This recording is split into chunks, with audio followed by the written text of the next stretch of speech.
listening to STAGR Cast, brought to you by STAGR Gear.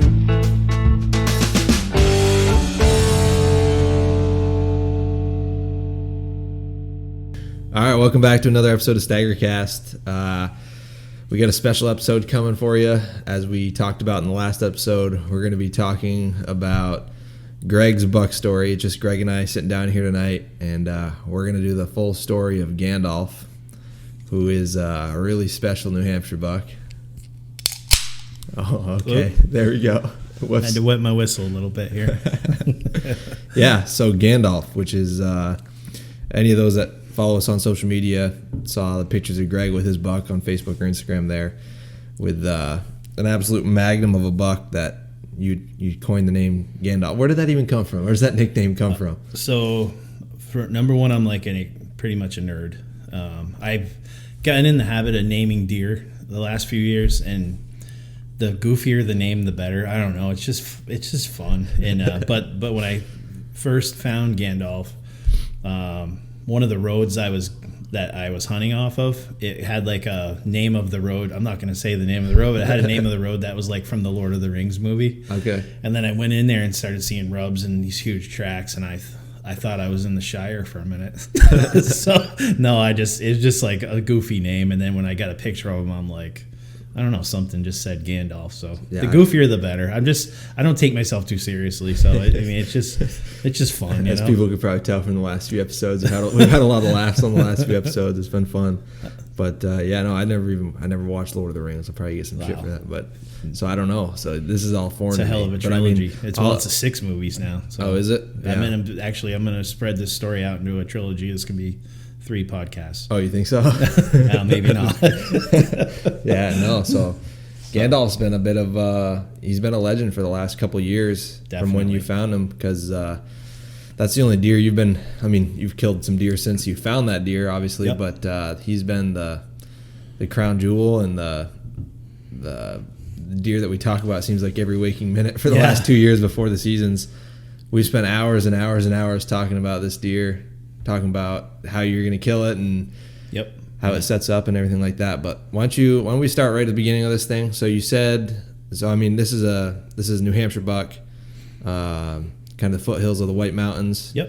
Why don't you take us through how you ever even got in there to find him, first time you ever laid eyes on him, and stuff like that all the way through. Sure. So first and foremost, like the whole naming the buck thing is like, it's kind of become a curse with me because I've had 3, and I'm really into game cameras. Like, if anybody knows me, I'm like, I love game cameras, and it's not just to locate deer. It's like I like getting like good quality pictures.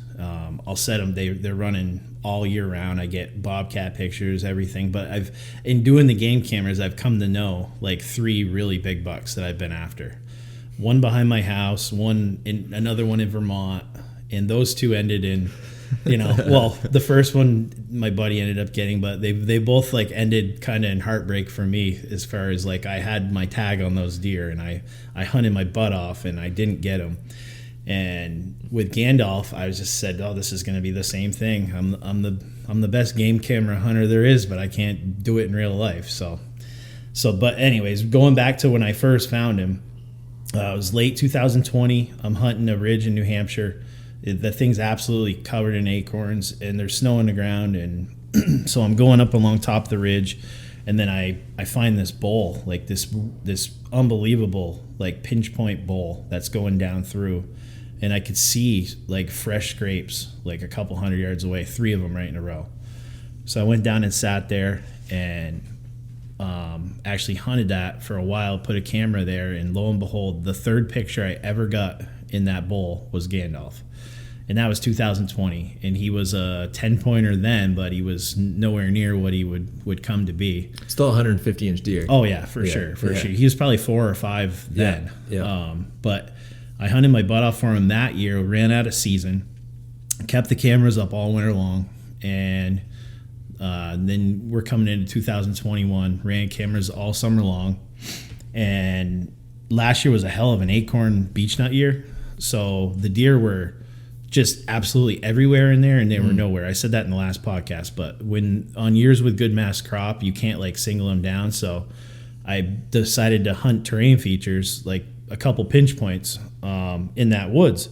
So I've got it all dialed in, and I'm, got Gandalf not patterned, but he's coming through pretty regular, and I'm pretty excited. Well, once muzzleloader season started, I started getting pictures of hunters, and it was like hunter after hunter after hunter, and I got pretty down in the dumps about that, because I'm like, geez, he's never going to come through here if all these, got all this hunting pressure in here. So I sat for him and still hunted for him, and went through most of the New Hampshire season last year, and the hunting pressure being what it was, and then he just disappeared. And so I ended up shooting a smaller buck in there. Nice little five. Yeah. Nice little buck, young, but good genetics. Like a 6-pointer came through, and I ended up shooting it, and I was happy, but like first thing my dad said was, I thought you were going to hold out for that big one. So I was like, yeah, I should have. But I've never had the ability to hold out before, so I proved it again there. But anyway, so kept the cameras up, and then lo and behold, got a picture of Gandalf December 15th. And so I knew he made it through the season last year, and he still looked great. So pretty fired up. Spent all spring turkey season. I even turkey hunted in there specifically for the reason to find his sheds. Like there was not a lot of turkeys in there, yeah. But I'm like, I have to be in this woods. I have to be around him. So I shed hunted, never found his sheds, had cameras all over the place, found another like saddle on top of the mountain, and was pretty pumped about that. And put a camera there all summer, and lo and behold, no mass crop this year. So as everybody knows, in northern New Hampshire this year, there's no food in the woods. So the activity throughout the summer kept getting less and less and less, and I didn't adjust with the times. I just said, they're going to show up, they're going to go through these pinch points eventually, but they never really did. So turned into muzzleloader season, and I don't have a picture of Gandalf this year. Can we say this? Pause though. Yeah. I think you had a picture of him early on. There was a deer with absolutely massive bases. There was. Yep. When was that? It was like end of April, beginning of May. Yeah. Just huge bases, like soda cans, just coming off his head. I think that was. It was probably him. It was him. But that's it. Right though. on top of the mountain in right that there, saddle I was, found. Yeah. So.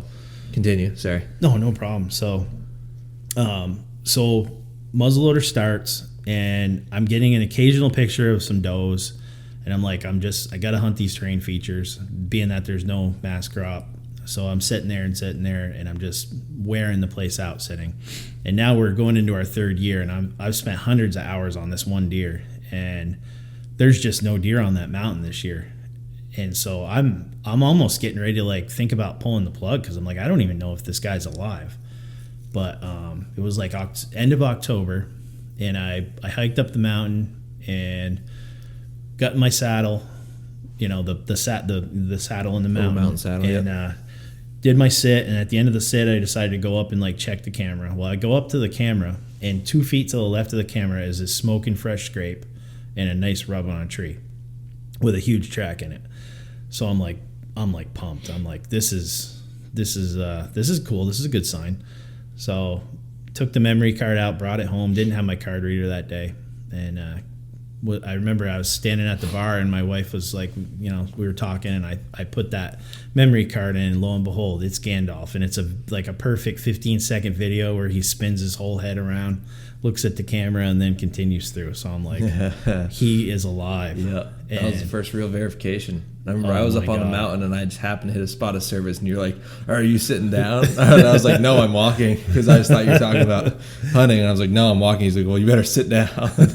And sure enough, there he was. Yeah, so I showed all my buddies and my dad and everybody, and they're like, everybody to a man's like, you just gotta, whatever you're doing this year, you need to not do it. You just need to go hunt him every day you can. So, but the confidence for me wasn't there, because there's no does to like keep him coming.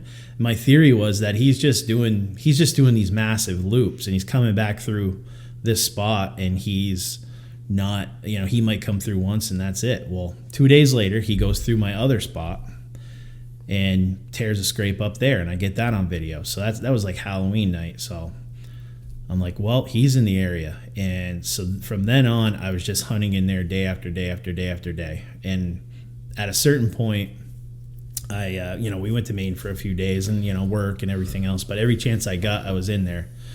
So, but after a certain point, I was starting to get pretty depressed because I wasn't seeing any deer at all. And I'm like, he could be 10 miles away. You weren't even getting pictures of does up on that mountain. No. Just with the no food, they just weren't up there. No. They're down in the ag, down lower, closer to the houses in town and stuff. Yep, absolutely nothing. So what I started to do was I just started to like take that piece of. So it wasn't like I could just pull the plug and go somewhere else. I wanted to, but I'm like, I got to be at least in the zip code where he is. Mm-hmm. So I started like branching out and making wider and wider swaths, doing still hunting, just checking out different properties that were within a mile of that. And I ended up eliminating a lot of ground that way. And I found a spot down in kind of the lowlands there was some agriculture and some farm fields and people's houses and stuff, but there was quite a good piece of land behind it. And I went in there and it was all tore up with buck sign. And I'm like, this is where Gandalf is. Yep. I'm going to focus in here. Well, we ended up getting some snow, and that was the day you tracked your buck. Mm-hmm. I had to work that day, but the following day there was still some pretty good snow. So I went in there and actually cut a buck track, and I followed him like a couple miles and ran out of snow. And then I decided, okay, well, I'm here. We got fresh snow up on the mountain. I'm going to go way up over the mountain, and Gandalf has to have gone through there. I mean, we're talking miles. Mm-hmm. So I go all the way up over the mountain, never cut another deer track. Miles of terrain, fresh, 2-day-old snow. Yep. And so I remember we carry GoPros around this year, and I got up on top of the mountain, and I'm sitting there, and I hit the record button, and I'm having a little self-talk, and I'm like, at what point do you pull the plug? Because it's just a torture test at this point, because he's not, there's no deer here. It'd be one thing if I was seeing deer every day, but seeing nothing and holding on to a hope that he's there is just frustrating. So I kept branching out, and I was down to like my last few pieces where I thought he could be. Mm-hmm. So yeah, because you had that muzzleloader week, and then that first week of rifle, you had scoured the whole top of that mountain, all the way down, all the way back, hoping to find just something. Yeah, hoping to find a random oak that was like a feed tree or something, but there was just nothing. Just nothing up. Yeah, you eliminated that whole mountain. It took you about a week. You eliminated the whole mountain pretty much. You said he's just not here. He might do a loop here and there, but he's just not up here. Not up here. Up here, Yep. And as like a correlation, there was only one other hunter in there this year too. So what was he wearing? You had one picture of a guy. Oh man, he's wearing blue jeans, a t-shirt, and these old Native American moccasin things that come up to your knees. I love that. So you could tell though, he's a badass. Yeah. Whoever that guy is a badass. But so anyway, so this brings me to the morning that I got him, and I get up and I'm kind of down in the dumps, man, because it's been a tough hunt in Vermont, tough hunt in Maine. And I get up a little later than usual, and I'm like, I'm going to go down in the lowlands, and I'm going to go in there and still hunt. And it was loud as hell. And so I go over, pull in the spot where I'm going to hunt, and there's another hunter there. So I'm like, okay, all right, well, I've got 2 other spots I can check for Gandalf. Might as well do it today. So I go over, park, and I commence to just taking I think it's like the east side of that mountain, and just kind of slabbing across the whole ridge line. And I'm like, I'm gonna still had a little bit of snow. I'm like, I'm gonna go past this, I'm gonna get the wind in my face, then cut down in this swamp I haven't really been in, and hit the river and hunt my way out the river. So I go as far as I can possibly go on that ridge and hit a bunch of blowdowns, and lo and behold, there's a huge fresh track in the snow. And instantly I'm just like, it's him. It's got to be him. There's no other deer in the zip code. Yep. It's him. So, and it's loud as hell. So I get on the track, follow it as best I could. It was patchy snow, and I'm grunting every few steps, and get down probably 200-300 yards down in the woods. And I start seeing his track literally everywhere. It's crisscrossing. It's here. It's there. It's old. It's new. Mm-hmm. And I'm like, this is what did I text you? I texted you something. I said, it might be not PG what I texted you, but what did you call it? We'll just call it bedroom for the sake. Yeah, I found Gandalf's bedroom. Anyway, so I had a camera. I threw a camera up, and I'm like, well, at least I know I think he's here. So I kept grunting and bleating, and I'm like, Just poking real slow. Just right? poking real slow. And then I came down into this opening in the bog, and I'm like, God, this looks beautiful. And there was this perfect little rock that leaned up against that was right next to a tree. And I'm like, I'm just going to sit here for like 2 hours. Mm-hmm.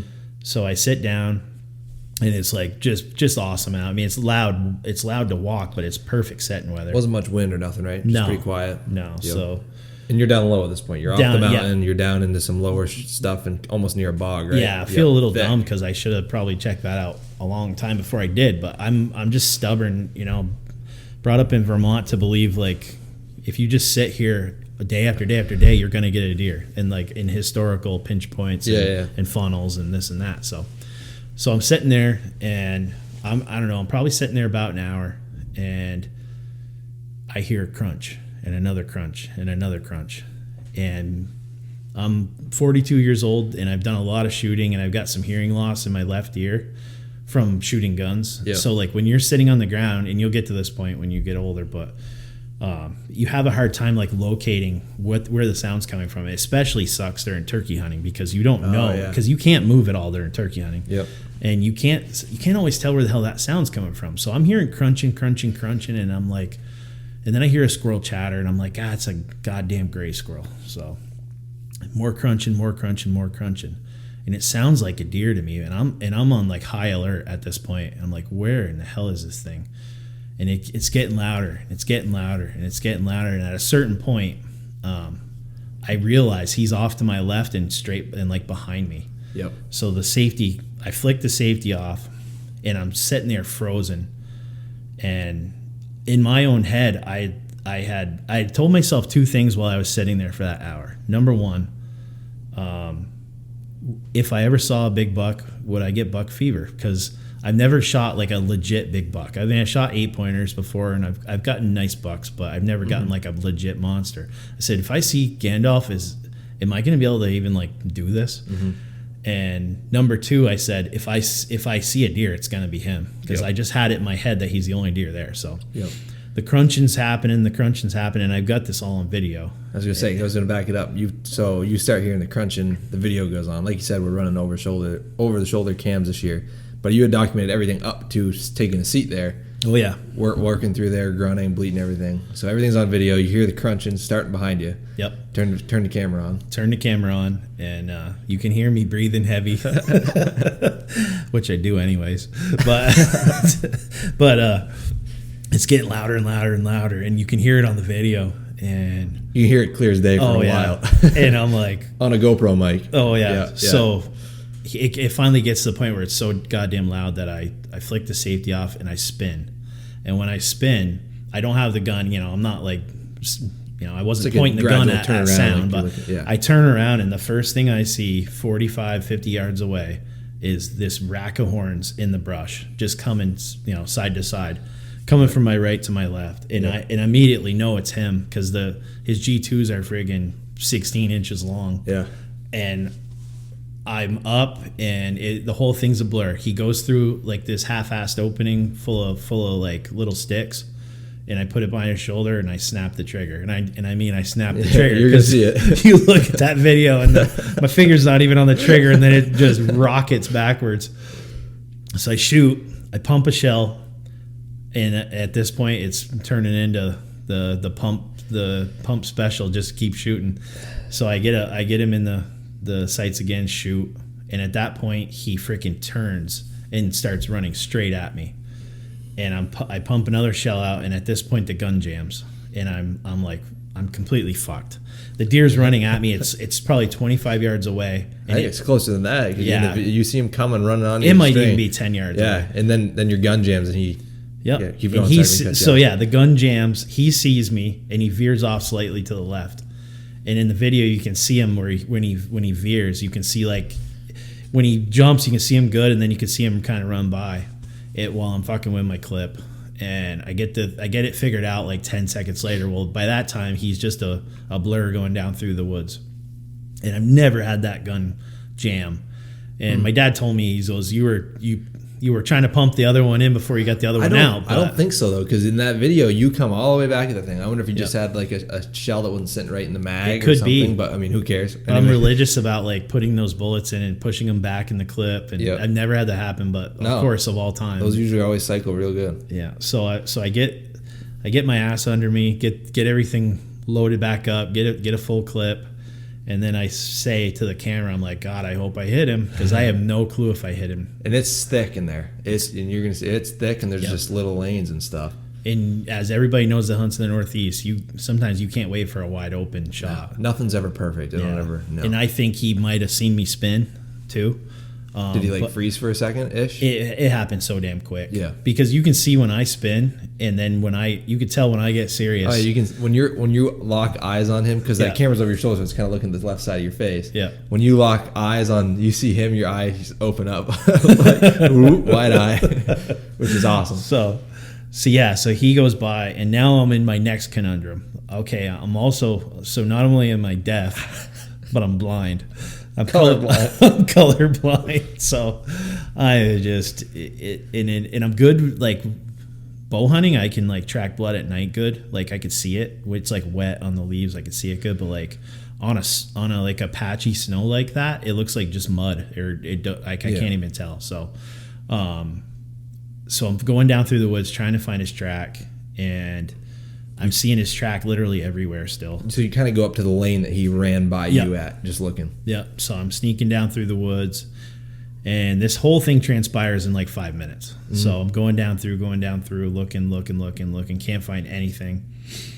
And I sort of turn left, and I'm looking, and then looking on the camera, the deer was clearly visible for like 10 seconds before I saw him. But then I turn right, and there he is, laying in a nice little opening, and he's sitting there, and he's beautiful open little sunspot hitting him, just perfect. And he's there, and he's dead, and I just completely lost it.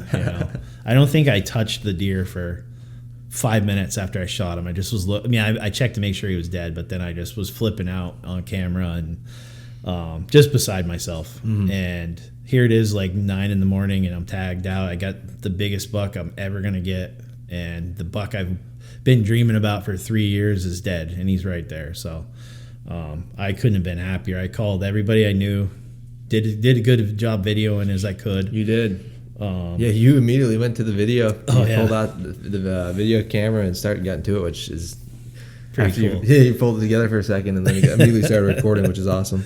Yeah. So I called you. You were up in Maine. Yeah, I was up in Eustis. And you were on a hammer track, but then you said you couldn't stay focused. You were headed back to Vermont. No. So that was pretty cool. And so you started headed back. I called my dad. I called my wife. Then I called my father-in-law, and I said, my father-in-law Ansel, who's everybody's going to meet on the YouTube video. Yeah. He's 1 in a million. So I called him. I said, I'm fucked. I need help. You got to get here now, and you better wake up Ryan, my kid. And so I said, bring the sled, bring the cart. I said, we got a long drag out of it. We got probably a couple miles out of here. I said, but a lot of it's on a logging road, so it's pretty cool. So he started heading, and I'm going up through the woods, and I'm just like a half hour after I shot him, I'm just like taking pictures and walking around in circles, and I don't even know what I'm doing. Like, you did a real good recap video. Yeah, the recap video was good, but then I just kind of like was in la la land forever. So you and I were saying earlier, like when you're by yourself and you kill a big buck, and you're by yourself, you get nobody with you, you just don't know what to do. It's almost like it's like not real for a minute until like somebody else gets there and like helps you drag, and then it kind of sets in. But big time. And then you're like, you don't want it. You want to savor that moment because it doesn't come that often. And the minute you cut into that deer, it's not him anymore. Like the minute you field dress him, like you just want to enjoy it for as long as you possibly can. So I headed out of the woods to meet my kid and Ansel, and all of a sudden Ansel calls and he goes, we just walked by the landowners, and they said, you guys got a deer down? And Ansel said, no, but my son-in-law does. And they said, well, you want to bring the four-wheeler? So I was like, oh my God, yes, do it. This is going to save us 90% of the drag. So anyways, we got all that on video too, them coming up, and we had to drag it probably 300, 400 yards, and that was it. So we got it on the four-wheeler, got it out of the woods. And what's the chance of that? You just having to run just incredible. That's nice. Good people right there. Nicest people in the world. And we went back the next weekend and gave them a whole bunch of meat and, nice. To thank them. And So then we got it loaded and we went and weighed it in. It weighed in at 200.1 around the nose. Whew. And have you nervous for a second? It had me real nervous because it was teetering right 199, 200, and Yep. the lady at the weigh station was really cool. Once it kind of hung at 200, she's like, "Okay, Beep. that's what it is." So it was perfect. It was clean, completely clean dress though, and but it's just incredible. And I've always wanted to get a 200-pound buck. That's my first one. I've come close. I've got a 195 one time, but I didn't really know what I had. I knew he was a big buck, but I didn't know what I had. And like the following day, like a guy that measures for Boone and Crockett called me in the morning, and I don't know this guy from anybody. Somebody must have called him, but he ended up green scoring him, and it came in at like 180 and what did he say? 180 and 6/8. Just today. You just found that out today. Just today, 180 and Yep. 6/8, and so he's About saying an hour ago. Yeah, he's saying it might be the biggest one in New Hampshire this year score wise. So Yep. Let's stay tuned and see. yeah, which I could care less about. yeah, I know. I mean, I'm just incredibly happy to get him. And the funny thing about Gandalf is he was bigger buck last year. He was a better, like probably scored more last yeah. year. But like I said, I could care less. Oh, who gives a shit? That's just sprinkles on top of everything else. Yeah. That it's even in the running for that, which is insane. Yeah, but it's been a 180. whirlwind since then. And I brought him to Rodney and Teresa's taxidermy shop to get mounted, and she looked at it. She took a quick look at it, and she goes, "This deer might be 8 or 9 years old." Mm-hmm. So I don't know how she determined that, but I think he's got to be at least that, because I mean, you had pictures of him that first year. You had pictures of him. He's like 100 and he's real massy, but he's Yep. like 150, 160 inch mainframe 10-point. Yep. I mean, then he had to be, I believe, at least 5 or 6 there. He's fully mature buck then, really. You know? Yeah. And then that next year he put on a good 20 inches. That's when his like G2 is fully like exploded and went straight up. But yeah, he just once in a lifetime buck, and I don't really deserve him, but I'll take. And I worked really hard for him. I sat hundreds of hours, and it wasn't like I fumbled into the woods and it happened. But learned some good lessons about like if my strategy isn't working, I need to switch it up, and I need to not be so stubborn. And Vermont hunters can be stubborn because like you know of something that worked once, and you're gonna stick with it till the bitter end. yeah, a lot of guys like that, but. Yeah, but one of the most poignant things I saw, like I put it on social media the next day, and one of the guys, I forgot his name, I think his name's Trevor, but he goes, it's completely awesome, but he goes, you'll never get that deer on camera again. And I did. You feel like an emptiness after the fact. Like I keep like I'm just like, oh my God, he's not there anymore. So it's just, it takes a while to like. I don't know if that sink in, but You'll find another one.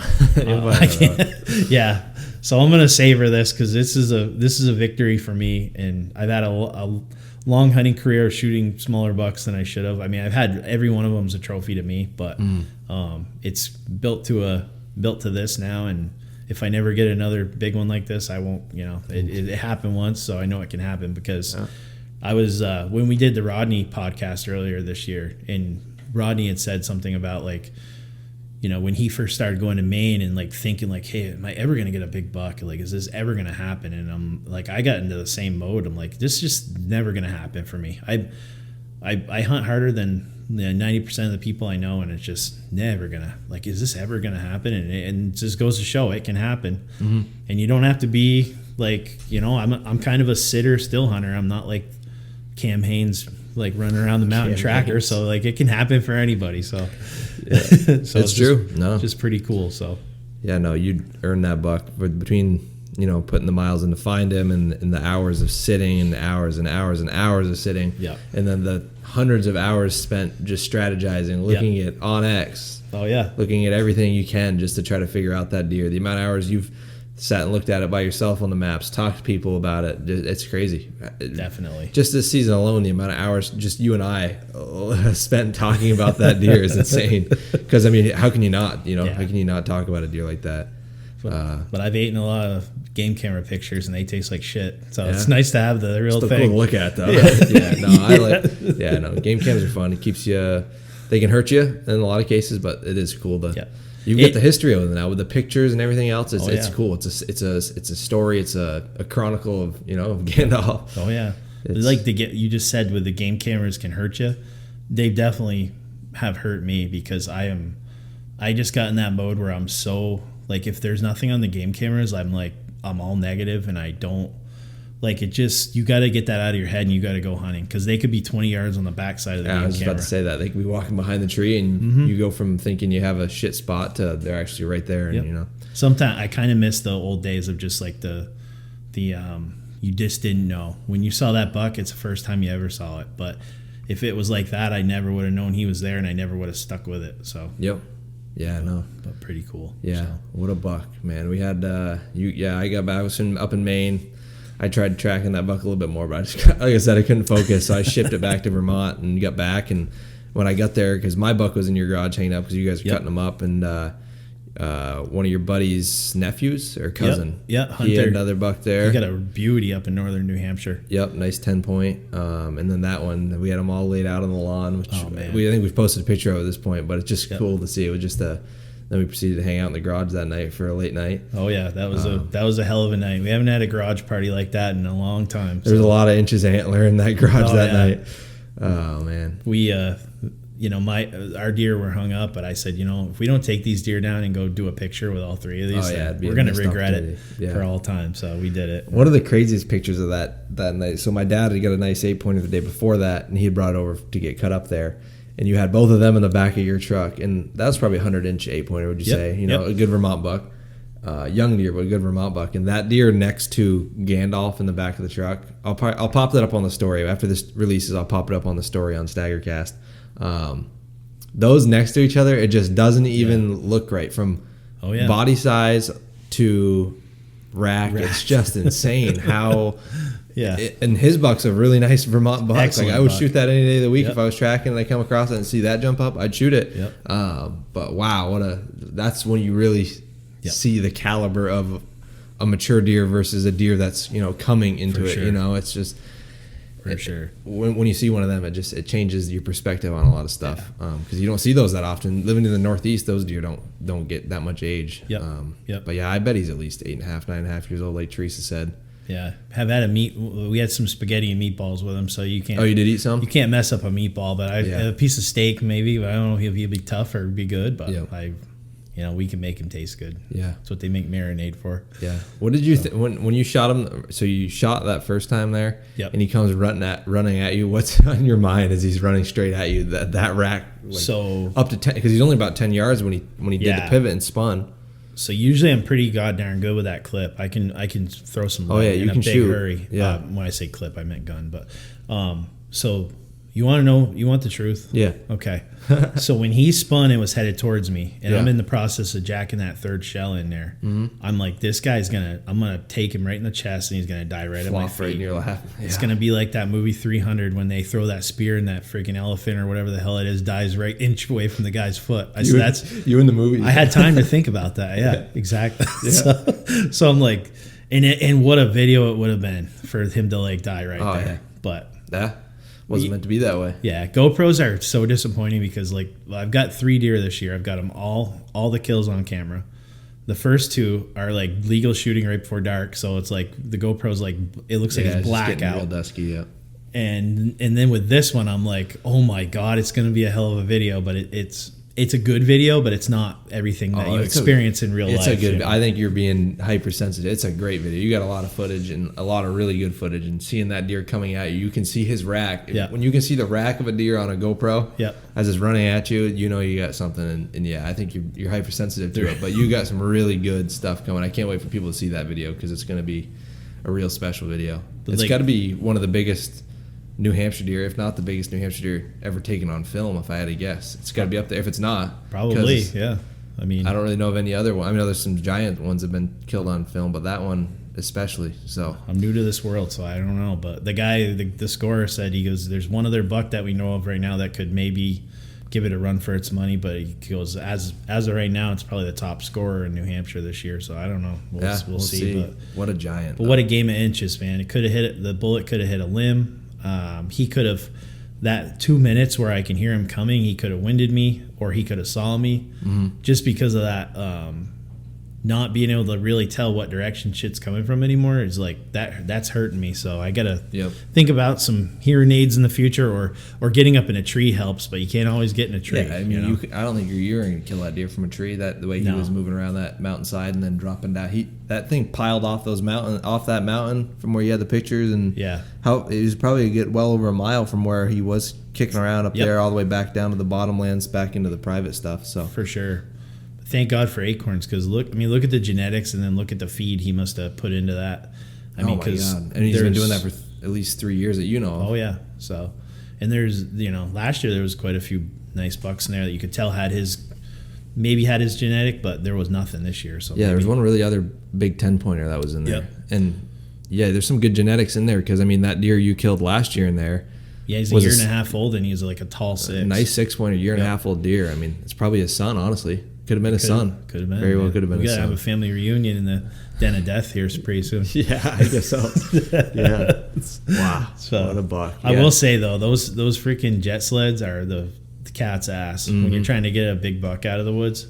It helps to have a 200-pound 17-year-old son, too, that can haul ass. But, I mean, you had that landowner. I can't believe the landowner, hey, take our 4-wheeler. Wow, what nice people is that? Just goes to show, like, I'm the only one that hunts there that I think that went down, took the time to talk to them and said, hey, I'm not like hunting on your land per se, but can I please just walk through your road and access, and then just developing a rapport with them and being nice. And because I've seen other people that have pulled in there that kind of skirt along the edge, and it's like, just take the time to be nice. And, it'll pay dividends. So you said they weren't really hunters, so they didn't really understand the fact that it was that giant of a deer, which is so funny. Yeah, they come down. Oh yeah, that's a nice deer. Nice deer. Congratulations. I was like, that's just one of those things you got to savor. So we really did. So it was sad when I dropped him off at the taxidermist, but I can't wait to get him back. Yeah. Oh yeah, it'll be a good year or so now before you get him back. Well, you're going to pick up the horns, aren't you? You're going to grab the skull plate. Yeah, I'm going to go get the horns to get them. Get keep them home. The dry score. Yeah, they said if you sleep with that thing and roll over and bust a point off it, it's not our fault. When can they do the official? So they just did the green score, which was the 180 and 6/8. Yep, I think it's 60 days maybe. Is it 60? So, yeah. He ain't gonna shrink much. I don't think he'll shrink that much. No, he had one. And I mean, you've had that often that was busted, but I mean, not busted. It just didn't develop. Well, I think he probably nipped it when he was in velvet, because you can see it almost healed a little bit. It was what, the G4? G4 on that right side. Yeah. So. And then the left main beam just a hair longer, which will. Did they deduct off of that? I can't. The Boone and Crockett scoring system kind of confuses me, and I've always been anti-scoring, but when you get one like this, you got to. Oh yeah, no, you got to, because that's a special deer. I can't believe how close we were that night when we scored him in your garage. I know. Me and Mike. You guys were semi-sober compared to everybody else, so you were doing a good job. We were what, not even an inch and a half off. We were 179 and a quarter. We had as a real rough score. With a piece of rope, and then just measuring it on a measuring tape. But I can't believe how close we were. I was nervous. I was like, but hey, pretty awesome. It's always good when it's more than that. Now I got to make the decision as a hunter. Do I go back? Do I revert to my old ways, or do I try to be better going forward? So stay tuned. If I wasn't mistaken, when we went to Maine this weekend, what happened? I think you were about to level a spike horn up in Maine on the last day. That was in Maine, though. Yeah, last day of the season. You're right. I've already reverted, haven't I? We've talked about it. I think that day, that was we went up to Maine this past weekend on that last Saturday, and we chased a buck around all day. We actually kicked him out of bed fresh in the morning. It was this buck we've been after for a while, which we talked about. We believe it was Big Sexy. Yeah, Big Sexy, the giant 3-pointer this year, but the well-known giant 4-pointer. And we tracked him around all day, kept one guy would stay on the track and have the other guy spin out around. And boy, were we ever close to getting him cut off that day. But he lives in the thickest stuff that you can imagine, how thick it is in there. So I don't think you could kill that deer in there by yourself, unless it was like a crazy windy day and snow's flying off the trees and it was perfect. But there wasn't much wind that day, and the snow wasn't the quietest when we were up there. But because we jumped him once initially, then you spun around. He watched you come down through the woods and just barely. If you would have gone 300 yards further down the road and cut in. Yeah, no, I misjudged that. I was probably a good mile almost from me where I dipped in, but I was like, he because when we jumped him, he was immediately going back to walking. Yep. I was like, I think I can get up here, drop right down in the backside of this cut, and then I think it'll be right about perfect timing. But I get down there and I cut across the track. I follow it for like 30 yards, and I can see where he was going. Did like a tiny little J hook, stopped there, and I could see where he stood for probably like 5 minutes, just standing there and facing right where I came down and saw me, and he bounded off of there. Yep. And then I looped around you to what we looked at Onyx, found like a crazy looked pinch like point. a pinch point. I got down in there, and then he ended up going a few hundred yards above. Yep. Yeah, he circled the cut. You were on the left side of that cut where that pinch point was, and for some reason he come up and went through a little barway between the small cut to the right of that big one. I thought he was going to keep going right to you, but came out in the logging road. Came out 100 yards from where we parked the truck. Popped out there, crossed the road, went into a little thicket, and then I went up and looped around, and we got in another good. Well, we did our due diligence there because we did. We after he crossed that road where we park, just an old beat up logging road. I said, let's get in the truck, let's go down, because there's a cut about a good 3/4 of a mile down the road. Yep. And there's a strip of woods that goes between the cut and a lake there. And I said, let's go down there. I'm going to drop down that cut all the way down to the lake and see if he's popped out through there yet. So I did a line straight down the lake, and there was no tracks coming through. There were some old doe tracks. You checked it, and what did I do? I sat in the truck and ate Swedish fish. You needed a minute. But yeah, so I dropped down and went straight to the lake, and there was no track coming out. And then we went back, circled the road on the other side, and he hadn't come back across. So we're like, okay, he's this right chunk. Here.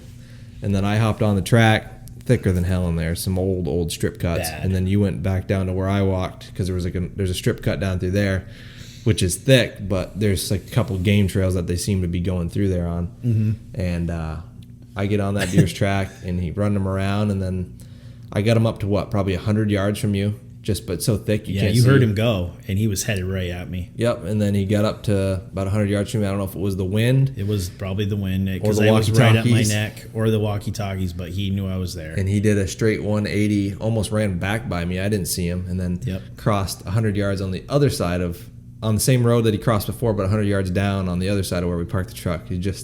He had our number that day, but we ran him around for a lot of miles in there. So then when we're going back down through, we come around the corner, and there's a spiky standing right there.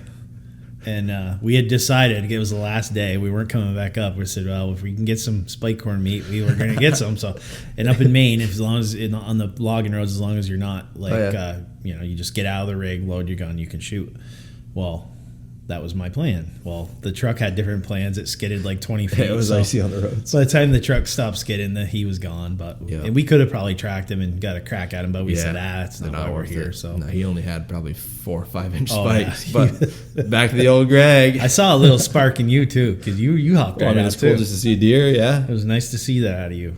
It would have been cool, little bonus. But you take the easy ones when you can get them, I guess. But then we both saw doe setting that night. Yep. And it was a good cap to the season. What could have been, we got up at like 2 a.m. and we didn't get home till like 8 that night. But it was pretty cool. So didn't get a chicken parm on the way home. There's a place in town that we like to get a chicken parm at, but they were closed on a Saturday.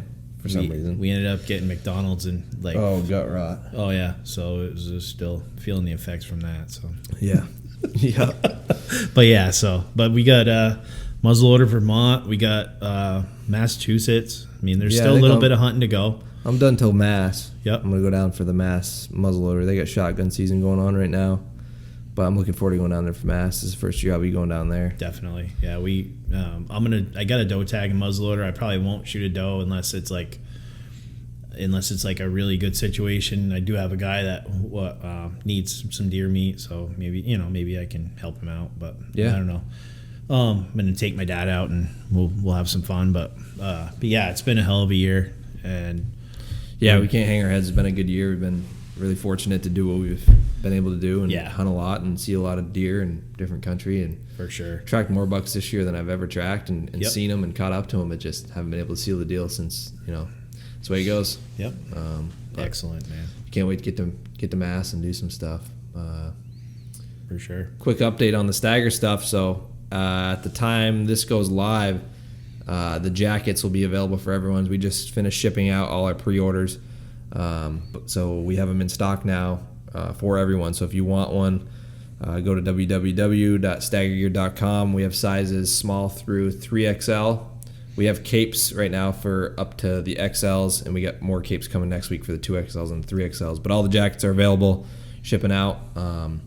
We're getting caught up on our shipping right now from the Black Friday deal we did there. So shipping times are just slightly delayed, but not too bad. But yeah, we're getting stuff shipped out. So if you want a jacket, they're on there.